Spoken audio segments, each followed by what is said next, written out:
Another episode here of Mental Fitness Stories, and today I got a chance to connect with my former high school basketball coach, Chris Schultz, who has had experience in all different areas, including as a collegiate coach and a current pastor and life coach. And moving through things today, we got a chance to talk about mental fitness, shaping the stories we tell ourselves, and how important that is. From identity, worth, purpose, being able to be in community with others. We pulled on decades, right, of coaching experience, his pastoral care, including extensive work in grief, bringing up these false narratives that really can imprison us sometimes, and how practices really can renew the mind, can pull us out of those narratives. Journaling, grounding, breath, meditative prayer, and communal rhythms. I hope you enjoy this, kick back, and just get a picture of how this can impact you at home, at work, and on the court of life. Enjoy.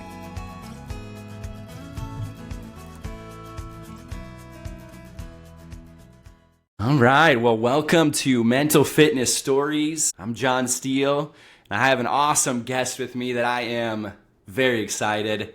Chris Schultz. Chris, it's good to have you on. Thanks, John. It's good to be with you. It's good to see your face and good to connect. Yep, so some right out there know you as Chris. I myself know you as Coach. I mean, that is from way back in the day that too many years have maybe gone by where it sneaks up on me.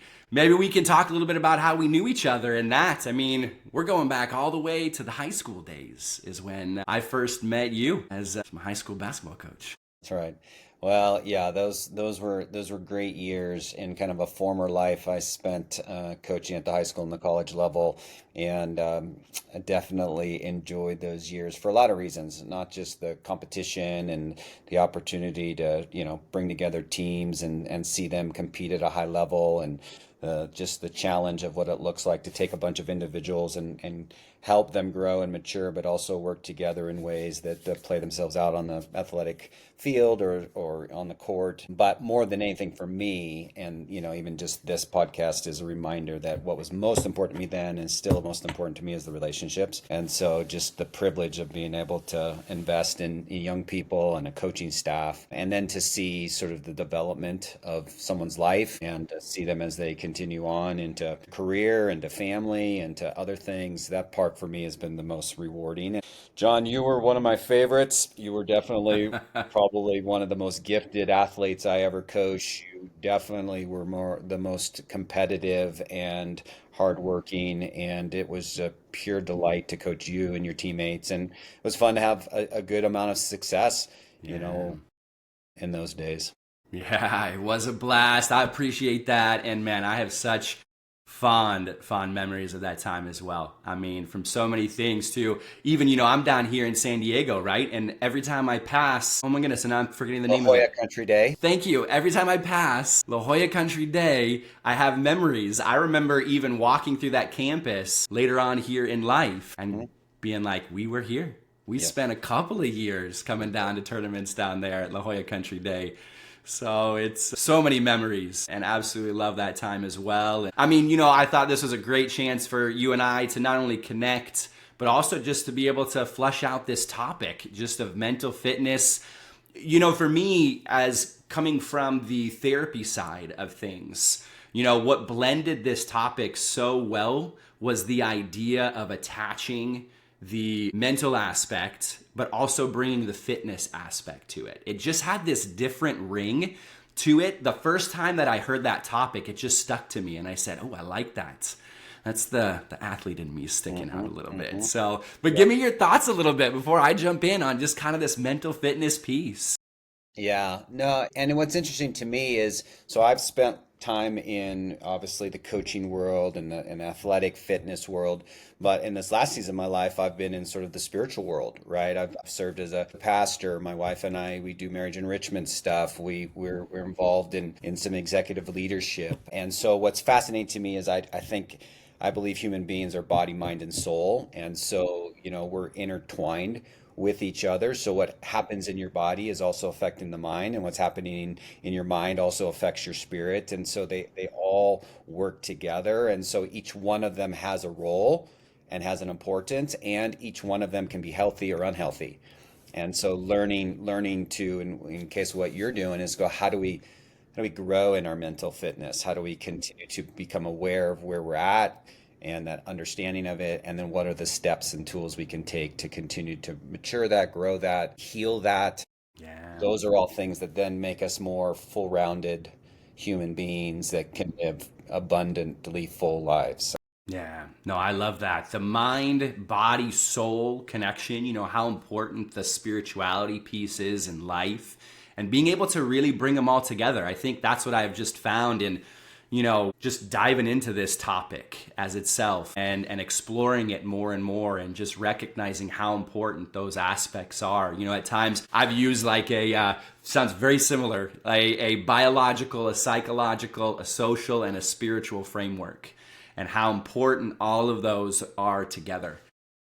And I think, I just absolutely loved, this spot of mental fitness because of, I think, the ability to sometimes find a little bit of something I can do amidst life that can feel so out of control. Yep. Yeah. No, that's good. Yeah, and as I'm thinking about mental fitness, for me, there's lots of definitions to it all, but I think about it as sort of the stories we tell ourselves. So, we have these stories about our identity, about our worth, about our purpose. And so we're telling ourselves stories about what we believe to be true about ourselves, but we're also telling stories in our head about others, Hmm. right? And so Hmm. those narratives they can be healthy, they can be fruitful, they can be life-giving, they can make a difference, but they also can be very destructive. And so part of what, I think a healthy mental fitness journey is this idea of how do we help our minds tell ourselves the right kind of stories, Hmm. right? Yeah. About who we are and about the people we interact with, whether that's our spouses, whether that's our coworkers, whether that's our kids, whether that's, I mean, even the world around us, right? Social media has hijacked so much of the narrative, and then that affects the way that we view others who have differing opinions, who Hmm. operate in viewpoints and actions that we would go, on first thought, I don't agree with that, or I'm not in alignment with that. And so then therefore we tell ourselves that story, which causes all kinds of not only grief internally, but actually a lot of destruction, in our world and in communities and everything else. So that's the part for me, is what are the stories we're telling ourselves, and how do we reorient some of those stories in ways that bring about health and fruitfulness and productivity in our Yeah. lives. And for me, obviously on the spiritual side of things, there's a verse in Romans 12:1 which talks about, you be conformed to the pattern of this world, but be transformed by the renewing of your mind, which indicates there's something in our mind. That's the idea of kind of maturing from one space or one season or one understanding to a new one. And so how do we do that well? And we're Hmm. going to need tools, we're going to need foundations, we're going to need others to help us. And so even a Hmm. podcast like this can help us be transformed and help us renew our minds in ways that are healthy and helpful to the world Hmm. around us. Yep. No, right. Like as soon as, you and I were chatting a little bit before this, but as soon as you mentioned the idea of stories, right, within the definition of something like mental fitness, I mean, I absolutely love that because I think there's so much, in my world at times, it's really being able to sit with, people's stories, being able to give space for people to share their stories and then be able to work with those narratives. Yeah. Be able to hear, that people go through pain and hurt. Yep. They go through things like trauma and they need the healing that happens in that. And I think one of the things that I gravitate towards is some of those moments where you can take that story and you can practice it. You can practice that internal narrative that you're talking about. Some of those, kind of nuance, the changes in, I might term it sometimes as like an internal dialogue, that we walk through in life. But I love gravitating towards stories. I like that. Just is something I think is be just so beautiful when you can Yep. connect to somebody's story. Yep. Yeah. And even as you coach yourself or you coach others, is, what kind of story are you telling yourself? And sometimes it's a false story. right? Now it's based on trauma, it's based on family of origin, it's based on even your circumstances in a given moment. And so, one of the things that's been really powerful for me recently, one of the things I do as a pastor is I walk with a lot of families through grief. I've done like 27 memorials or gravesides in like 23 months. It's nuts. But there's this sense of there's something real that people are experiencing in grief. There's something real that people are experiencing in loss, and we don't discount that, right? But we have to also challenge that sometimes our circumstances or our feelings are not necessarily the correct narrative to our lives. And so that's where this mental fitness and helping our minds be renewed, and not only just personally, but then sort of communally, how do we help challenge some of those narratives so that we can maybe reorient those narratives and live in new ways or in healthy ways or in relational ways that sometimes those circumstances and feelings can sort of keep us imprisoned.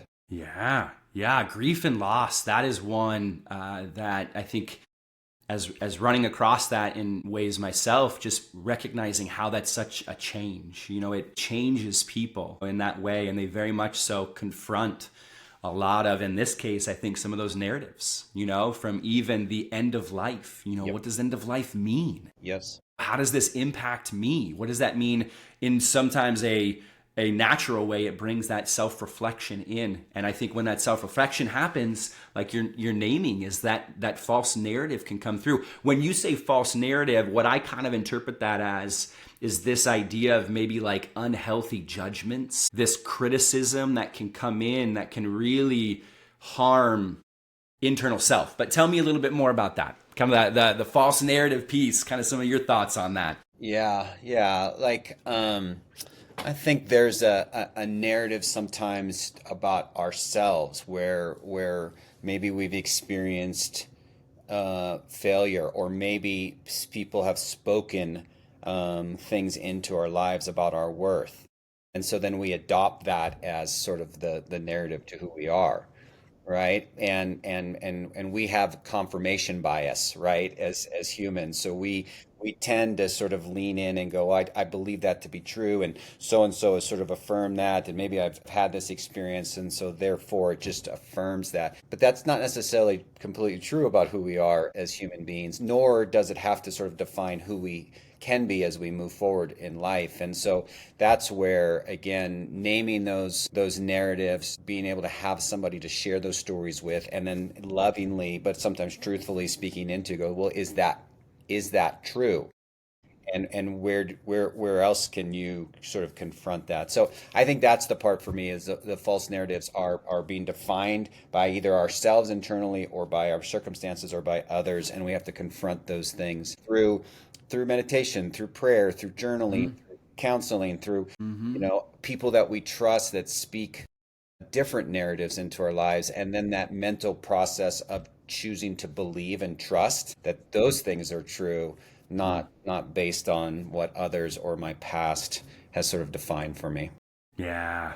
No, that is right. That when talking about the practice of that and working within, those negative narratives that are coming through, because, I think the reality, and sometimes I run into this question too of, as I talk about mental fitness, I think of this idea, well, why am I even talking about mental fitness? What does it matter? How does something like that even help?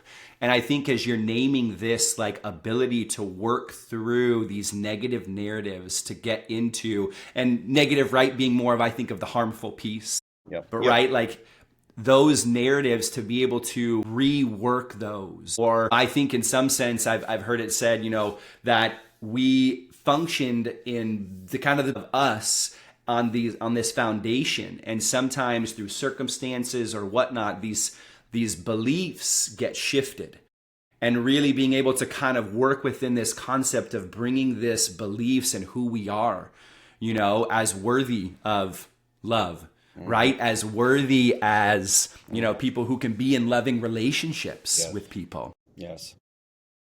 That have purpose and meaning in life, and and impact that they can make, because those false narratives, John, right, they keep us imprisoned from relationship. They keep us imprisoned from opportunity. They keep us imprisoned in sort of our worth. And until we fight through some of those things, right? I call it a play. I mean, it's mental fitness, but to me, it's also a place of faith. Like, all of life is a risk, right? I mean, there's no guarantees. And so when I mentally choose to step outside of what has sort of defined me, that's a step of faith. That's a risk I'm taking. There's no 100% guarantee that I'm going to get on the other side and go, "Oh, that perfect. That worked exactly the way Yep. I wanted to, and now it's all good and better." It's not, but that step of faith also comes with the opportunity, right, to restore a relationship, to find a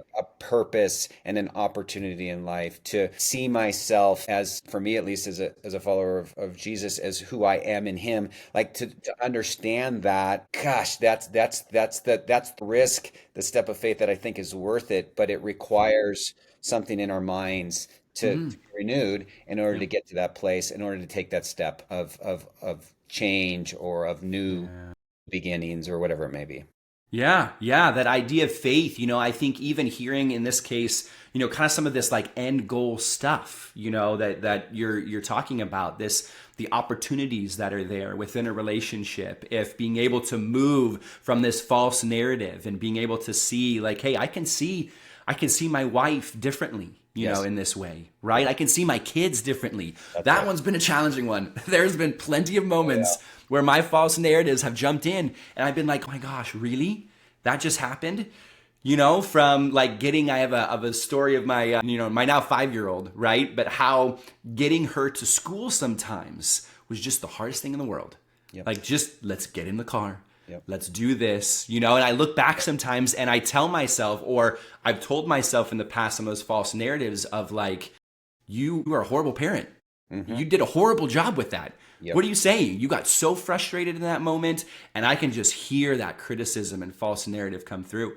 And it's like, wait a second, I think through some time, I've been able to take a step back at times and be able to say, hey, I know I'm trying my best in that moment Yep. Yep. and working it as the best way that I can. But Y- And then the flip side of that is towards your child. So like, you're in that stage with 5 and 8, mine are 23, 21, mm, 19, and 16. And so mm, now there's definitely, they are making a ton of independent decisions, and they're going through seasons that, as a parent, you might go, man, this is not what I would want for you, or this is not the choices I would choose for you. And then that false narrative can be, they're lost, or they're never going to change, or this is going to turn out disastrous. And Elton Trueblood, who's an author, he said, look, life is lived in chapters. And so part of the mental fitness and growth is to say, this is a season that may be difficult, right? But am I willing to offer grace? Am I willing to be patient? Am I willing to continue to pursue and to love and to stay curious and to pursue them in relationship? And can I mm, trust, again, that faith issue, can I trust that this is not the end of the mm, story? yep. And we've watched that with each of our daughters, and my oldest one, who, in some seasons of life and relationships, there's some concern. And then 2 weekends ago, we were part of watching her get married to an Mm, amazing young man that we just are delighted in, are so excited about their life together, and to be able to celebrate that and affirm that and do it with community, and to just realize that was the mental journey, mm. right? Yes. Of walking with her through all of it, and to know that that isn't the end of it either. That now that she's married, now the real work begins, sharing a bed, bathroom, and bank account. So now life is really on. And there'll be other seasons and chapters that she'll live out. But yeah, I'm willing to stay in that journey with her, and it does require my mind to be strong, and part of that ability to do that. Yeah. I mean, right, just parenting alone, right, is one of those that, you talk about the, times I think too, like whether it's the mental exhaustion, and what that means to walk through some of these different chapters, different seasons that you're going through in life. And I think in the mental fitness way, some of these things that I kept gravitating towards is being able to find something that I could practice. I mean, like similar to me going, I remember, right? Like one thing specifically in high school, right? In basketball, there was like certain weather things that we would practice, right? One of them, free throws, right? I remember running through at one point, going through like a certain crossover move, right? To just practice that back and forth to get to my spot, right? If I needed to, I Yeah. beat that guy one-on-one, put up my shot, right? Well, and if you remember, we put those chairs out. Yeah. That chair was the defender, and that was all the crossover stuff, right? So that, yeah, when you got to the game, you had sort of conditioned yourself to be able to perform Yeah. in that moment at a higher level, but it required all the hard work of, yeah, training, conditioning, repetition, and then it produced something good out on the court. Yeah. Yep. And I think that, I've grown up in sports, still love sports, right? Doing all of that. I think that's where this like fitness part really stuck to me. And just recognizing how the practice part of this is something that gave me one of the things that I realized it gave me a little bit of a freeing feel to it. So for instance, like when I would go through and I would practice, maybe it's something along the meditative prayer, right? Or something like that. As I'm practicing this, now I'm more in the side of like the meditative breath as well, and how powerful that is just for the mind body connection. And so when I move through, I find myself practicing it outside of maybe the chaotic situation. And then I run into maybe another time where my kid can't get in the car, even though I am telling them 30 million times to get in the car. And I feel it, right? My frustration. And like, maybe I'll just, like just take a breath for a second. And you see kind of how some of that practice can hit the quote unquote life game a little bit. But yeah, just your thoughts on that as well as we're. Yeah, I mean, I think you're absolutely right. So in some ways, if you want to grow in sort of your mental fitness, you've got to determine what are the right sort of rhythms or practices that you're going to incorporate into your life. And there's a lot, I think, on this spectrum that you can utilize. I'll just speak to a couple that are important for me. Is Yeah. one of the things that I've done, but I've actually done it in partnership with my wife, Jennifer. We will be married 26 years here in about 2 weeks. And one of the cool practices that we have, about 13 years ago, we were halfway through our marriage. I just said, "Hey, Jen, could we create a space where we would it would be protected and it would just be our time to connect with one another, to connect spiritually and to all those kind of things."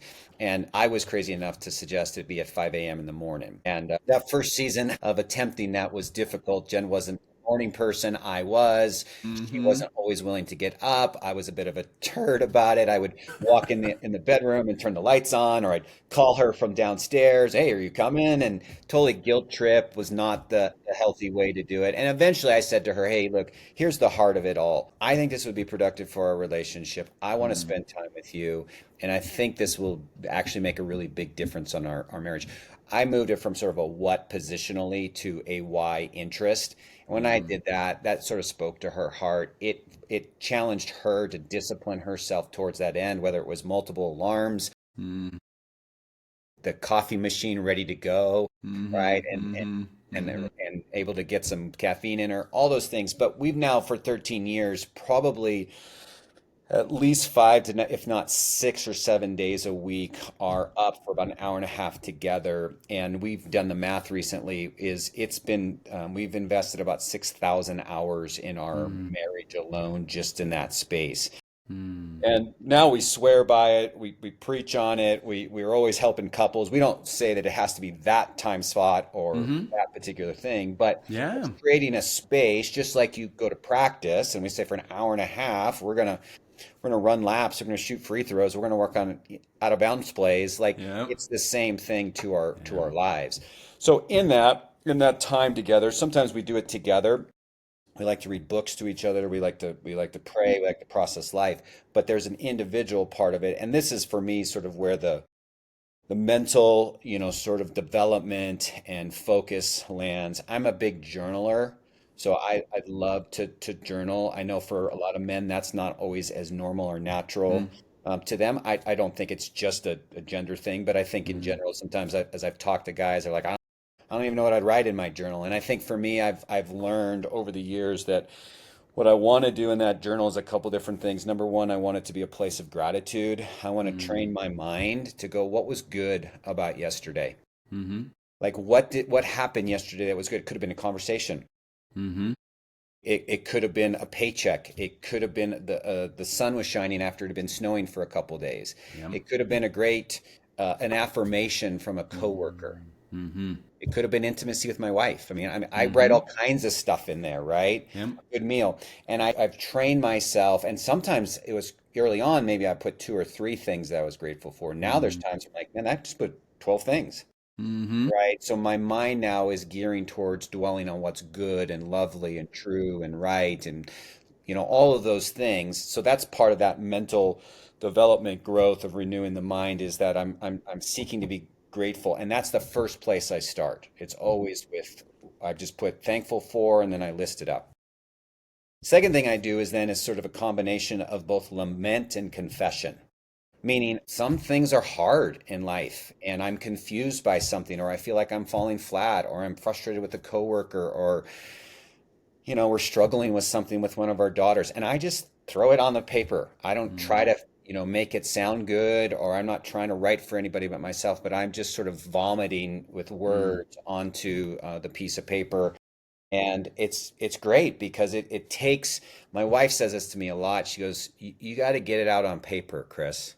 It's just up in here and it's just spinning around and it's causing all kinds of narratives about myself or about somebody else. She goes, you got to just get it out of you like you puked up Mm-hmm. some bad food or a night of Yeah. drinking or whatever else. Like you just got to get it out of you. And then Yep. I put it out on a paper. It sort of releases it. It helps me kind of think through some stuff. And then the last part of it then is sort of what I call supplication, right? Is just sort of this, there's things that are happening here that, man, I need help in. So for me, obviously, I connect that to God, and so they're just prayers. Lord, help me, give me wisdom, give me discernment, give me patience.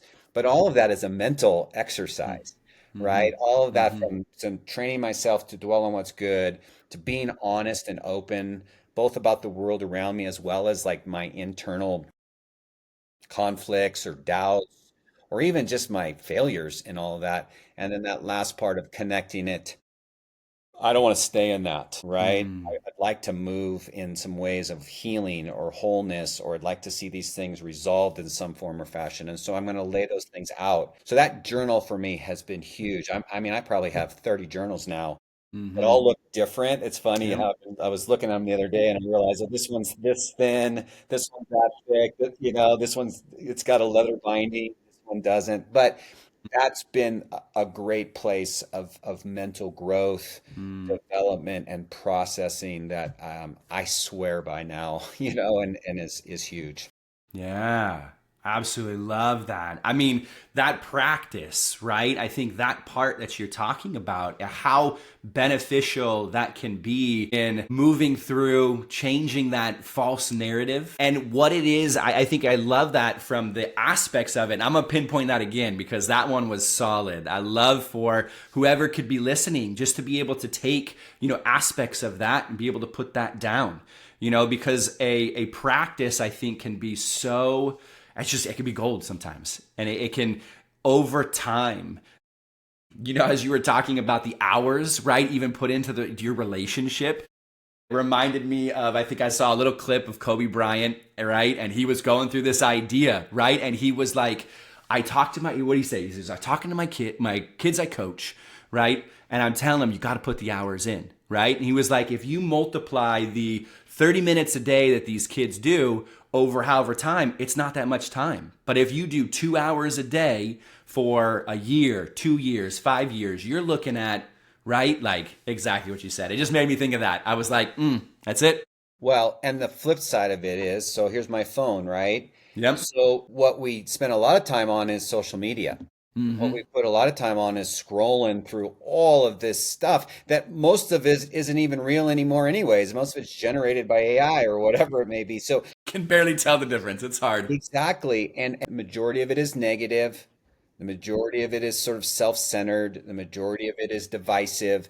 And so if that's what we focus our attention on, right, then the mental narratives in our head about ourselves or about the world or about others is going to be skewed by that. But if we take the time, to your point with the Kobe Bryant, example, is that if we take our time and instead use that space to invest mentally into gratitude, into honesty, into supplication, into request, and even into bold declarations of potential change. Like I commit myself to this, to go talk to somebody, to go schedule an appointment with the counselor, to Mm-hmm. get to the gym, Mm-hmm. work out, Mm-hmm. whatever it is. Yeah. Imagine, what I'm saying, what fruitfulness comes from that as Yeah. opposed to, this on the phone. Mm-hmm. So, again, It's choosing those mm-hmm. things matters between whether or not you stay in some unhealthy mental places or you move forward. Yeah. No, definitely. It's sometimes I think, in the, what can maybe sound simple. I mean, it's not simple because when you go through it, there's so much of the context of life, right? That's coming at you. And when you can start carving that piece out, it's like, I remember some things in my story, like even I've shared a lot on this podcast, just even some of my revolution of like what are some of my interests, right? Like now I kind of train for triathlons, right? But some of my story is the first time I did that, I was at an unhappy place where I was Yeah. from weight to the performance of like activities I wanted to do. And it took some of this practice for me to find more of this like joy, like some of these things that I really enjoy doing, people I love being around. And I think, it definitely is some of the context in people's stories. And if you can focus in on, and carve out some of these, what I think are like practical, applicable things in life, like this, like journaling, like exactly what you said, right? From gratitude. I had it down as gratitude, honesty. I know you're saying supplication and kind of defining that one a little bit as well, but kind Yeah. of this request. Yeah. I love throwing out the dreams there too. All right. Like the challenges that pop up for you as well. Yeah. Yeah, it's good. Another one for me in the morning. I don't do this all the time, but we have the privilege of living here in Colorado. We're in Denver, and so our house faces west, and so we have a view of the Front Range of the Rocky Mountains. And so we're kind of elevated just a little bit here in Highlands Ranch, and so we can see, and in some places here, we can literally see from like Pikes Peak all the way to Estes Park with all the Mm, 14,000 peaks behind it. yeah. So one of the things I've been practicing, I got this from a guy named John Mark Comer, is this idea of grounding. You probably heard of this. So I will go outside to my front porch and step on the grass and in my bare feet. And sometimes I'll do it in the snow, because it does snow here. And I will probably only spend 2 minutes there, but in that place, I'm grounding myself to the earth. In my case, I'll look to the mountains, and there's a psalm that says, I lift my eyes up to the mountains. Where does my help come from? My help comes from the Lord, the maker of heaven and earth. And I'll just sort of view that and for a moment remind myself, I'm connected to this creation. I'm not alone in my journey. Lord, I ask for your help and dependence today, and I commit myself to whatever is coming. And man, when I do that, that's a powerful place too of mentally sort of arranging my day accordingly. And it doesn't take but like a minute or two, like, and especially the days when there's snow on the ground, I'm probably out there 30 seconds. 30 seconds is a Yeah, decent amount. I that's don't know if, right? That's like a cold plunge for your feet. It's a cold plunge for my feet. But even that has just been part of those little practices, exercises that really do. It's almost like when you practice so many free throws, you're not even thinking about shooting the free throw. You just shoot the free throw because you got fouled and it's what you're supposed to do. But because you've done that in that moment, yeah, there's a natural flow, organic to it all, and most of the time, if you've got all the right technique stuff, it's going to go in. It affects the rest of your day in those moments that are stressful, in those moments that are tension filled, in those moments where again, if you don't do those things, then the narrative in your head actually can lead to some pretty unhealthy behaviors, actions, responses. Yeah, the grounding piece. I love that. I mean, being able to take advantage as well of a beautiful view. That is, I love that. Yeah. Yeah. And I mean, just the feel. There's so much that's connected, I think, within the body, the breath, the Yes. mind, the soul, when you are able to find yourself grounded, because I think there is a lot of chaos, that's in and around. Whether it's in and around the world as you go to work, as you do whatever it is, you're parenting, as you are, like those things to then as well. I think you pinpoint too, like what we consume, within the world. And so I absolutely love that, from grounding to journaling, right? There's so much, that's in both of those practices. And absolutely. I mean, for me, this is one of the things I've loved, just being able to talk this concept through a little bit, and kind of just gather like people's stories on what they're doing and how something like this, but also how they translate it, in the world. And I think being able to walk away with, hey, like these are some things, that you can give a shot, and see what happens. I love sometimes doing do a 7 day, right? Give it 7 days, see what happens. That's right. Yeah. Try a month, whatever it is. Yeah, I agree. And in those rhythms or practices, I don't make those gospel truths. I'm not saying everybody, like I said earlier, I don't not everybody has to get up that early. Not everybody has to journal the way I journal, but I think to your point is to do nothing, right? Is to never practice a free throw, to never get the chair out and work on the crossover. Hmm. Well, I mean, sure, maybe you have enough natural ability to then go out into the game and be okay at it, but there will never be a real development and there will never be long-term success in Yeah. that. And if that's true for us as athletes or in the fitness world, it's Hmm. also true for us in the mind Hmm. and in our mental fitness. And so, what are you willing to commit to? And start Yeah. small, right? I Yeah. mean, little things will over time make a big difference and move the needle. If you need it all to move overnight, you're probably going to be disappointed by that. Yeah. But if you're willing to commit over time, then I think you'll like, there's so much natural connectedness in my relationship with Jen Mm. because of 6,000 hours. Yep. Not because of any one hour, but Mm. because of all of those hours sort of accumulated over time. Yep. Big time. Yeah, it is. It's those little steps. I love that idea of, right, it's not necessarily this is the thing, right? But it is a thing. And making movement in that thing, I think, can really point you in such a direction where you're saying, hey, these are the ways that I want to experience life. I want to be able to, love the idea of walking my little one to school today, right? And be able to me, a lot of it was kind of centered in that being present, just being in that moment. Something I loved about sports, like it kind of naturally did that, right? Yeah. You found that flow Yeah. because you're in the middle of the game. You're just in the midst of it. And then I think just finding.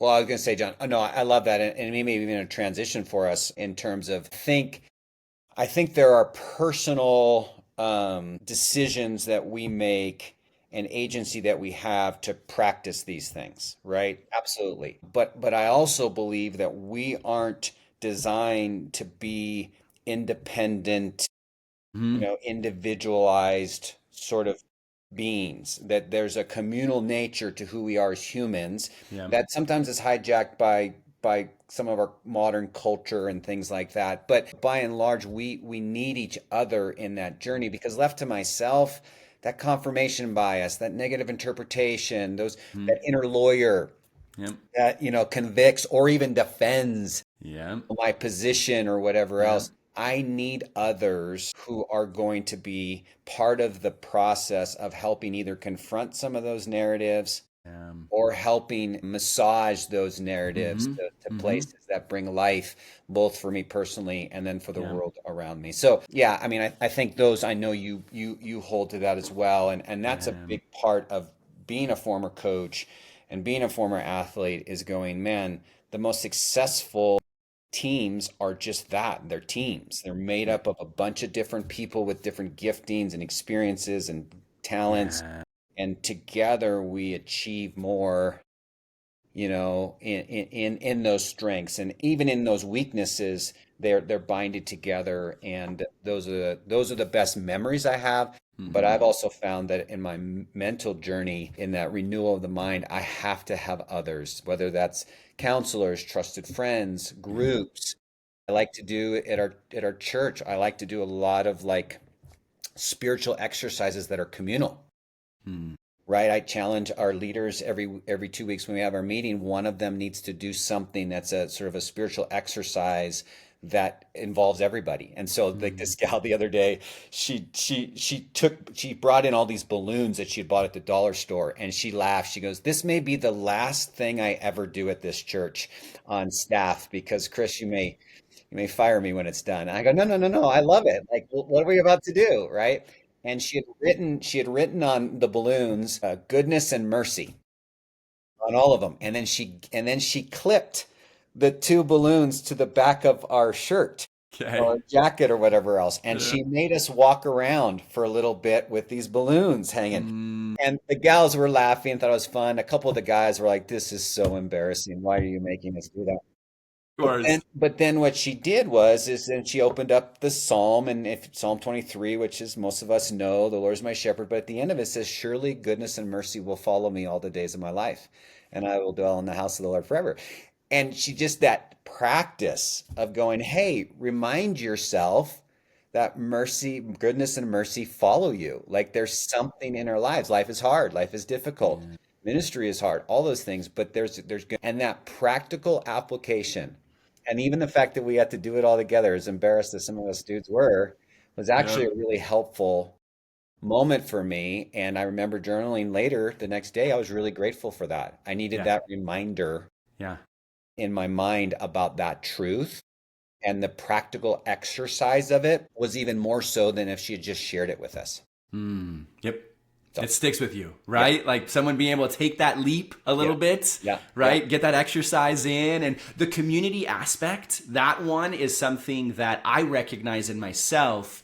I need continued reminders Yes. of how important that is, even amidst this like concept of mental fitness, because I think initially it hits me at such an individual, solo, I'm the one that's doing this kind of feel. And yet I know in no ways can I do that, or I want to, right? Like what I want to do is I want to be in these relationships and hear what the people around me, right, have to say, or what words they can bring in, that interaction. And so I love that. I appreciate that, because that's something that I sometimes can get lost in.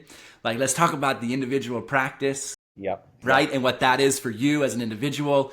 But Uh-huh. like, you need the community. There is Yeah. no doubt, wholeheartedly in on that. So, Yeah, I have a part-time role with an organization in Texas called Watermark Resources, and so they provide resources and curriculum to churches, but also to counselors across the U.S. That's geared towards recovery, marriage enrichment, and like premarital engagement kind of stuff. And it's fascinating because, let's say on the marriage front, the narratives mentally that we have in our head are, my spouse is the enemy. My spouse is out to get me. I didn't marry the right person. Our situation and the struggles we're having, we're the only ones that are dealing with all of this. There's no hope. yep. There's no way this could ever get fixed, right? Mm. That's the narrative about Hmm. ourselves, about our spouse. And one of the things that we do is we provide these communal experiences where people can show up and be in a room and hear, we're not the only ones struggling with that Mm-hmm. issue. Mm-hmm. Mm-hmm. That couple had the same issue, but they actually are on the other side of it now.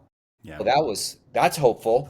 Mm-hmm. Yep. Mine now has shifted from despair and sort of willing to quit to, well, maybe there's a chance. And sometimes that's enough to keep you in the game. And now you start to take some other steps that actually brings healing to yourself or to your relationship. So, but that's done in a communal sense, and without other stories, without other people's testimonies, without other people going, "Oh, you're working on that too." Mm-hmm. It can make me want to give up. And so, yeah, I'm such a big fan of that. I mean, I do, like I told you earlier, I do a lot on the on the grief side of stuff. So I'm constantly trying to share some of the grief shared groups that are in our city. I'm trying to encourage folks, hey, don't try to process this alone. Yeah. Where are those spaces that you trust, that are sort of vetted? I mean, I'm not one to just randomly just go join a group. I think you have to think intentionally about what kind of group, what's the content, what's the process. But in that, those are really helpful spaces to keep your mind from traveling down some dangerous paths. Yeah, they're needed. They are needed, and I think they can be so just beautiful when you connect those in the community part of it that you're talking about. So I am wholeheartedly a part of that as well. Absolutely love that. I know I'll say for us, just in the time that flies and where we're rolling, right? It just happens. That's the way it is. I feel like it just means it can continue sometime, right? But one thing I love is maybe given an opportunity to, you've shared. I'll make sure to be able to kind of pinpoint, right, some of the things, especially some of the practical ones that we're talking through, and be able to lay those out for any listeners. Maybe if there's something in regards to just a phrase or something of a kind of an encouragement piece that you might want to leave, I'll give a little space for that, and then we can go from there. Yeah, I mean, I do believe this. I was kind of jotting some stuff down. I think the mind is a gift. I think our brains are a gift to us, and I think they're a tool, and they're meant for good. And so it is important to steward your mind, right? It is important to renew your mind. And there's a variety of different ways that you can do that. We talked about that already. There's the physical aspect, just literally, eating right, exercise, sleeping. Those things affect your brain and your mind and how you think. Yeah. It's communal in the ways in which you let others in. Those help shape the narratives in your life. There's a spiritual aspect of it in terms of how you're connected on that front. And then there's just the ability to say, hey, I want to think about myself and the world in ways that are life-giving, abundant.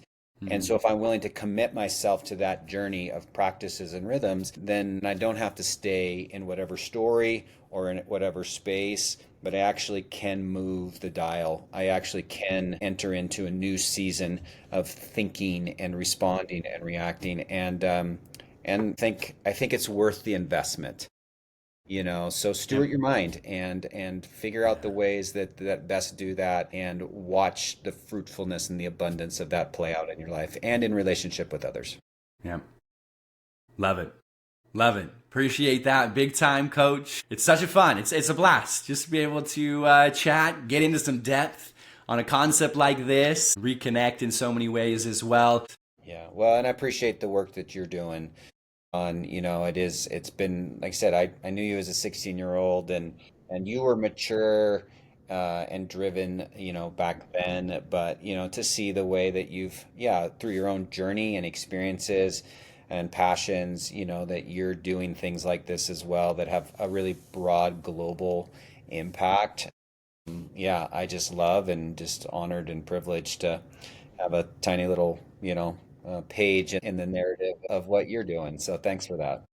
Appreciate that, Coach. Definitely. Chris Schultz being a part of this podcast at Mental Fitness Stories. Know that other podcasts are in the works, whether it's on the YouTube channel. You can see some things on Instagram, Facebook as well. And so with that, be curious, stay curious without judgment. Until next time. Love it. Well, that wraps our episode with Chris Schultz, exploring mental fitness. And through sport, spirituality, and community, we get a chance to go over some key themes: the mind, body, soul integration, the importance of narrative, how that drives behavior, renewing the mind, and that practice, right? It really is greater than perfection. It's about that journey and the importance of community. Two of the tools I wanted to highlight, as there was a list of things you could use. One of them was that 3-part journaling technique, starting off with gratitude, listing 2 to 10 specific things that you're grateful for. having a moment of confession or lamenting, or really just a moment to unfiltered share whatever it is you're going through.